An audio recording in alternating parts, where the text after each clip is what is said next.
Morning everybody, Josh Erdman, Erdye's Pest Control here. Today we're going to talk about how to identify female versus male bed bugs, why that's important, and touch on basically how they reproduce and why, if you are traveling, you are most likely to bring home a pregnant female, which is one of the main problems with bed bugs. Let's start with identification.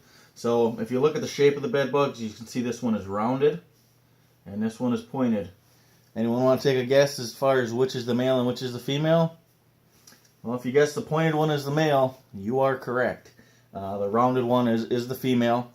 Another thing to realize about bed bugs is as they feed and they expand, they're opposite of us humans. Us as humans, our stomachs bulge outward and we get bigger and fatter. With bed bugs, they're more like an accordion. They get longer and they stretch.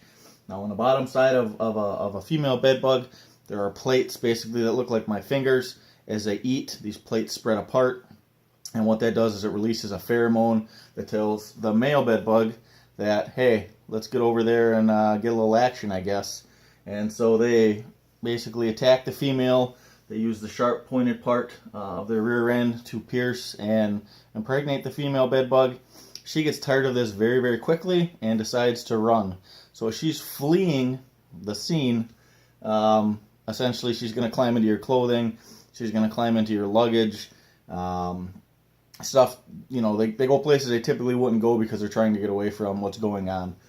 So that is one of the main reasons there's a problem with bed bugs is when you bring one home, about 99% of the time it's going to be a pregnant female. And as soon as she gets somewhere where she feels comfortable, she's going to lay her eggs and she's going to start the whole process of infesting another location. If you have questions about bed bugs, if you think you have some, feel free to text us pictures, questions. You can check out our bed bug page at erdys.com.